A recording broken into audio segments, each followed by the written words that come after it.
कार्यं नैव अर्थेन अपि भोगैर्नावस्त्रहे अहं काषायं प्रवृत्ति अहं काषायं वृत्ति हेतुः प्रपन्नः। धीरा कन्या इयं दृष्ट धर्म प्रचारा शक्ता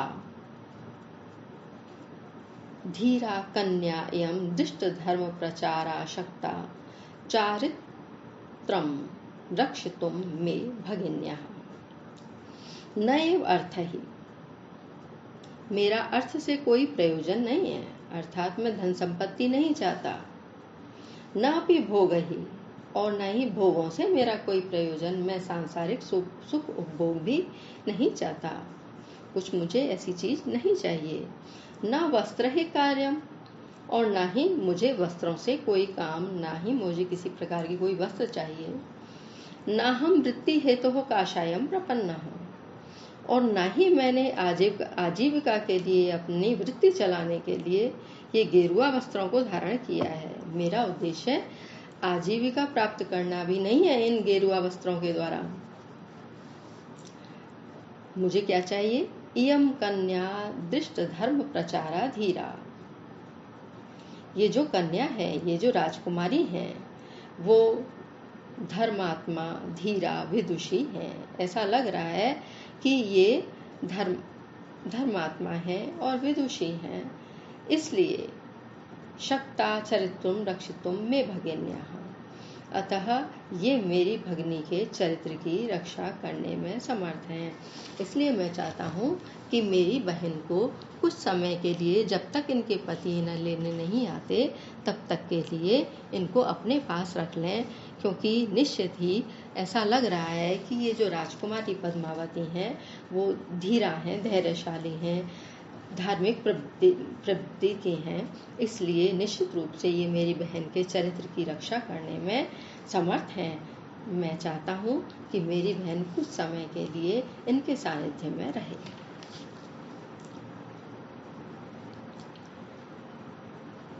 इस पद्य में वैश्वदेवी नामक छंद है, जिसका लक्षण है पंचाश्वच्छिन्ना वैश्वदेवी ममौ यौ। रस शांत है, प्रसाद गुण है, क्योंकि बहुत ही सहज सामान्य भाषा है, सरल भाषा है, वैदर्भी रीति है।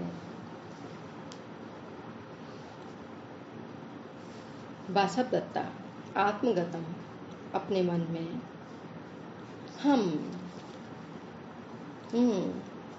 इह माम निक्षिप तु काम आर्य योगेंद्रायण, ये आर्य योगेंद्रायण मुझे यहाँ पद्मावती के पास सौंपना चाहते हैं, रखना चाहते हैं। हाँ, तो ये योगेंद्रायण मुझे पद्मावती के पास रखना चाहते हैं। भवतु, ठीक है। अविचार्य क्रमम न करिष्यति, बिना विचार करे वो कोई काम नहीं करेंगे। वासवदत्ता को योगेंद्रायण पे पूरा भरोसा था कि वो बिना विचार के कोई काम नहीं करेंगे। निश्चित ही वो सोच समझ के ये जो कदम उठा रहे हैं वो उनका सोच समझ के उठाया हुआ कदम है। यदि वो मुझे पद्मावती के पास रखते हैं तो इसमें भी उनका ही कोई ना कोई हित होगा। कांचुकीयः भवति हे देवी महति खलु अस्य व्यपाश्रयणा, हे इस तपस्वी की बहन को धरोहर के रूप में रखने की प्रार्थना तो बहुत ही कठिन है। इसकी जो व्यपाश्रयणा है, प्रार्थना है, ये तो बहुत ही कठिन है। कथम प्रतिजानीमः, हम इसको कैसे स्वीकार कर सकते हैं? हम ऐसी प्रतिज्ञा कैसे कर सकते हैं कि हाँ, हम इसे आश्रय दे देंगे, इसको अपने पास रख लेंगे। इसकी ये जो चाह रहे हैं, ये इनकी इच्छा तो पूरा करना बहुत कठिन है। कांचुकी कहते हैं सुखम अर्थो भवेद दातुम, अर्थः दातुम सुखम भवेद, सुखम अर्थो भवेद दातुम, सुखम प्राणः, सुखम तपः, सुखम अन्यत् भवेद सर्वम, दुःखम न्यासस्य लक्षणम। अर्थः दातुम सुखम भवेद, निश्चित ही धन का दान देना आसान है, धन का दान आसानी से किया जा सकता है।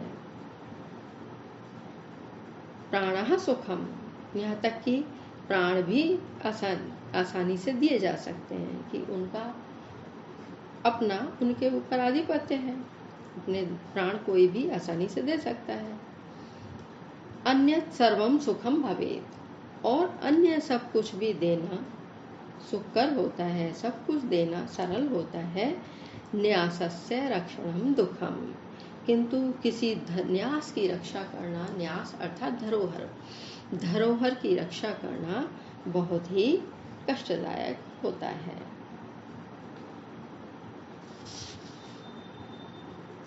धरोहर की रक्षा करना इस संसार में सबसे कठिन कार्य है।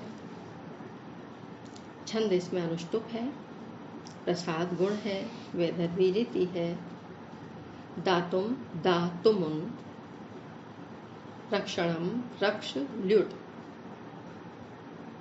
प्राणः प्राण शब्द का बहुवचन का प्रयोग है। पद्मावती। आर्य प्रथम उद्घोष्य कः किम इच्छति इति अयुक्तम इदानीं विचारयितुम्। आर्य पहले इस बात की घोषणा करके कि कौन क्या चाहता है। आपने पहले तो ये पूछ लिया कि क्या चाहिए, लेकिन अब जब ये कह दिया कि कौन क्या चाहता है, इसके बारे में तुम्हें फिर विचार करने का कोई अर्थ नहीं रह जाता। आपको फिर विचार नहीं करना चाहिए। प्रथम उद्घोष्य कह किम इच्छेति, पहले ये उद्घोषणा करके कि कौन क्या चाहता है। अयुक्तम इदानीम विचारितुम, इस समय फिर विचार करना, सोच विचार करना ठीक नहीं है। अब जो जिसने मांगा है वो उसे देना पड़ेगा। यदेश भणति तद अनुतिष्ठतु आर्य, जो ये चाहते हैं वैसा ही आप कीजिए। पहले आपने जब ये घोषणा की कि जिसको जो चाहिए वो मिलेगा, आप बताएं, तो अब ये जो चाह रहे हैं वो हमको देना चाहिए। कांचुकीयः अनुरूपम एतद् भवत्य अभिहितम्। कांचुकी कहते हैं यह आपने अपने अनुरूप ही कहा है, अर्थात आपका जैसा कुल है अपने वचन की रक्षा वाला, वैसा ही आपने ये उचित कहा है कि आपने पहले कह दिया तो फिर वो आपको करना है। अपने वचन को कभी भी भंग नहीं करना है। जो आपकी कुल की मर्यादा है उसके ही अनुकूल आपने ये कहा है। चेटी चिरम जीवतु भर्तृदारिका एवं सत्यवादिनी, इस प्रकार सत्य बोलने वाली राजकुमारी चिरकाल तक जिए। तापसी चिरम जीवतु भद्रे, हे कल्याणी चिरकाल तक जिए। कांचुकीयः भवति, अच्छा अच्छा देवी, तथा ऐसा ही होगा। उपगम्य समीप जाकर, भो अरे, अभ्युपगतम अत्र भवतो, मान्या राजकुमारी जी ने भगिन्या परिपालनम अत्र भवत्या, आपकी बहन का परिपालन करना स्वीकार कर लिया है। मान्या राजकुमारी ने आपकी बहन की देखभाल करना स्वीकार कर लिया है। योगेंद्रायण अनुगृहीतोऽस्मि तत्र भवत्या, मैं पूजनीय राजकुमारी के प्रति अनुगृहित हुआ। उपसर्पतु अत्र भवतीम, हे पुत्री इनके समीप जाओ, इनके पास जाओ। वासवदत्ता आत्मगतम, अपने मन में, का गति, और क्या गति है, अर्थात क्या करूं और मुझे करना ही क्या है। जो आप कहोगे वैसा मुझे करना ही पड़ेगा, और क्या विकल्प है, और मैं क्या कर सकती हूँ, अर्थात आपने जैसा कहा वैसा मैं करती हूँ। ईशा गच्छामि मंदभागा, ये मैं अभागिन जाती हूँ। मंदभागा इसलिए कहा कि कहा तो वो स्वयं महारानी थी और किसी राजा की कुमारी भी थी, राजकुमारी भी रही, फिर महारानी भी बनी, और ऐसी स्थिति आई कि उसे वेश बदलकर किसी और की सानिध्य में जाना पड़ रहा है।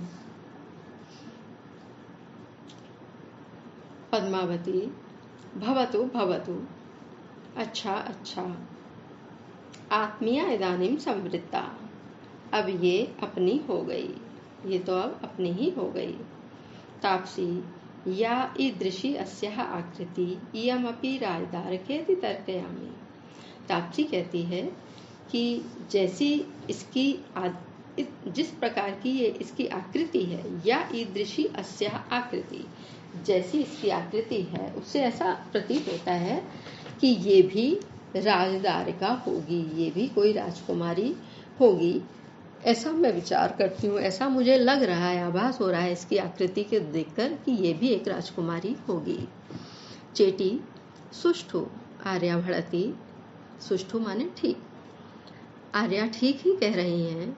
अहम अपि अनुभूत सुखेति प्रेक्षे, मैं भी ये समझती हूँ कि इसने राज सुखों का अनुभव किया है। ऐसा लग रहा है इसको देख के कि इसने भी राज सुख भोगे हैं। योगंद्रायण आत्मगतम, अपने मन में, हंत भो, हा, अरे,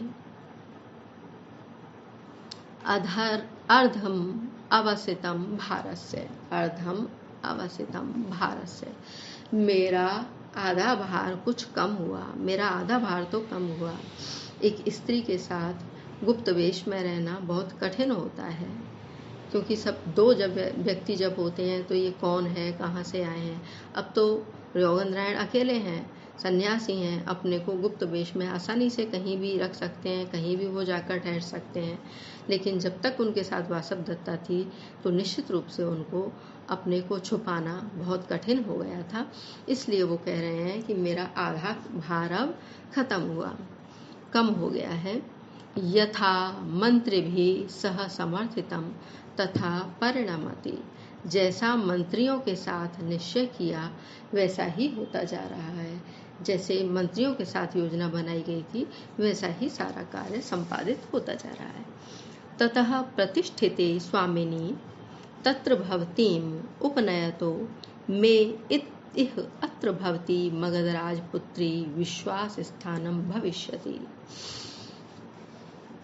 स्वामी ततः प्रतिष्ठिते स्वामी, स्वामी महाराज उदयन के राज सिंहासन पर पुनः प्रतिष्ठित होने पर, जब राजा उदयन सिंहासन पर पुनः प्रतिष्ठित होंगे तब वासवदत्ता को उनके पास ले जाते समय भवतीम उपनयतो,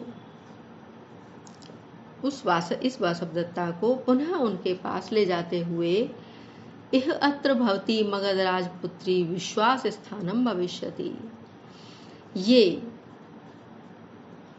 मगध राजकुमारी पद्मावती ही इस विषय में, अर्थात वासवदत्ता के चारित्रिक शुद्धि के विषय में विश्वास पात्र होंगी। ये इसकी साक्षी होंगी, गवाह होंगी कि जब राजा पूछेंगे इतने दिन तक वासवदत्ता कहाँ रही, किसके पास रही, तो निश्चित रूप से ये पद्मावती भी वहाँ होंगी, क्योंकि आगे महाराज का विवाह पद्मावती से ही होने वाला है।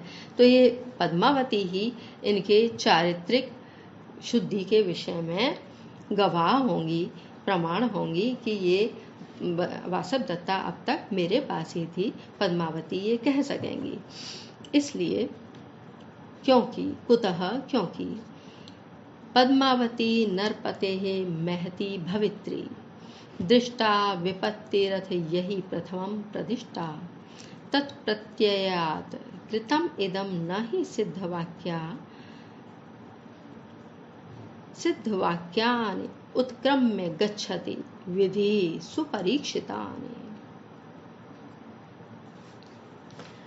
यही प्रथमम विपत्ति ही दृष्टा, जिन पुष्पक भद्रादि ज्योतिषियों ने प्रथमम पहले विपत्ति ही दृष्टा, विपत्ति को देखकर बताया था।